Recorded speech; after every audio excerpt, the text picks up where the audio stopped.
Hi everyone, my name is Julie Jeffers. I'm the nutrition coach here at Mind and Body Solutions, and today I will be discussing probiotics and prebiotics and their benefits. So probiotics and prebiotics are both used to help maintain a healthy gut microbiome.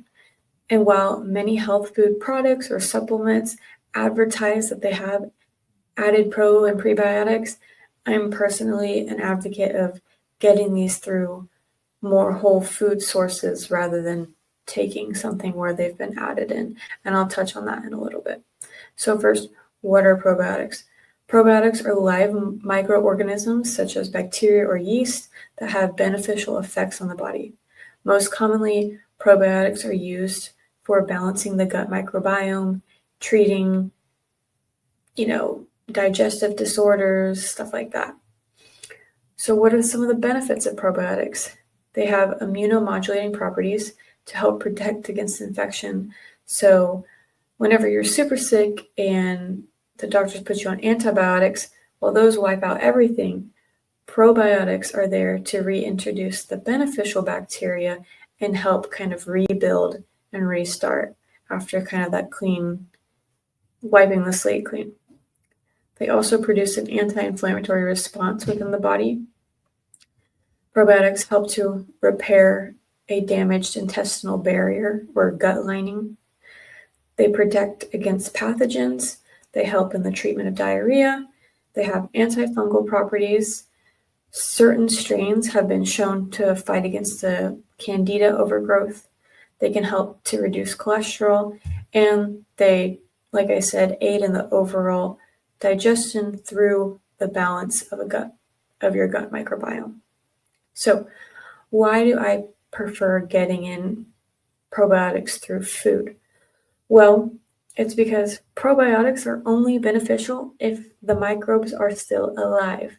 And when consuming products that have been processed and packaged, especially if they're not cold storage products or anything like that, you have no way of knowing how hot they got through packaging or processing or transportation or anything, and heat is what kills probiotic strains. So pretty sure it's heated higher than 170 degrees is enough to kill the probiotic strain.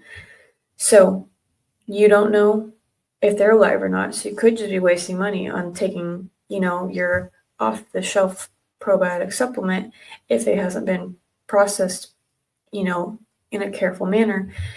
You might just be throwing away money because the probiotic strains literally aren't alive. Additionally, you might not always get a variety of probiotic strains because, some of them are added and they'll only add 5 or 6 various strains, or, you just, sorry, y'all.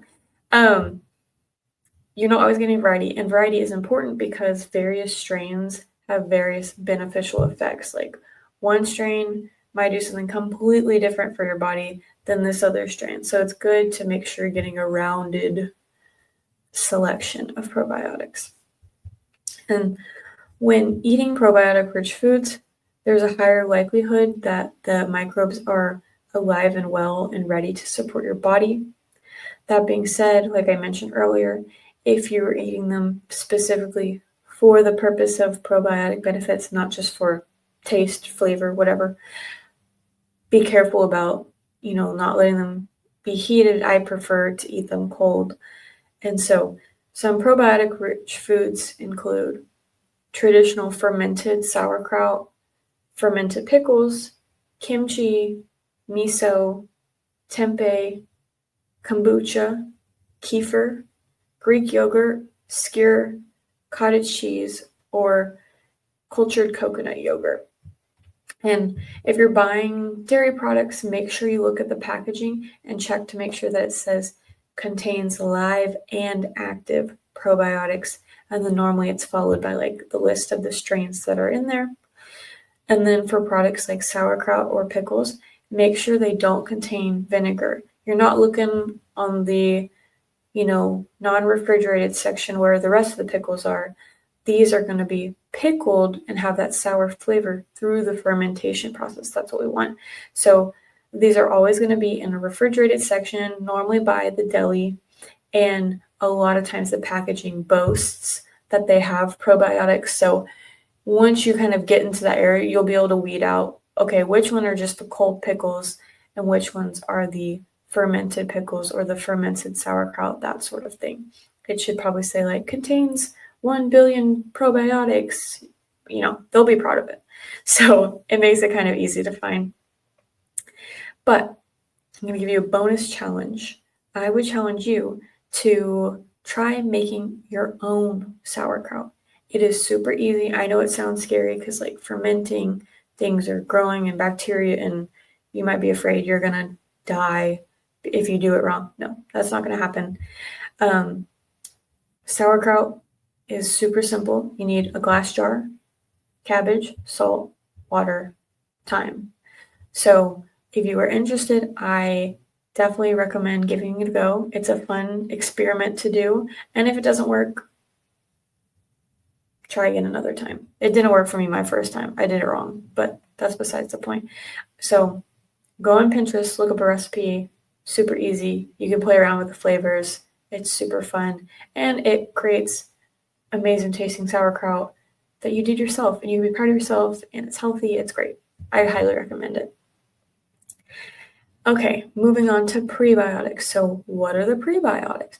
Prebiotics are foods that didn't get fully digested, meaning they went through your small intestine and resisted digestion.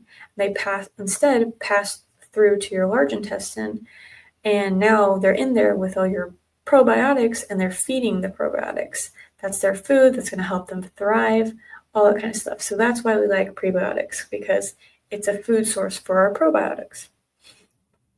So probiotic foods include resistant starches, inulin, pectin, and oligosaccharides.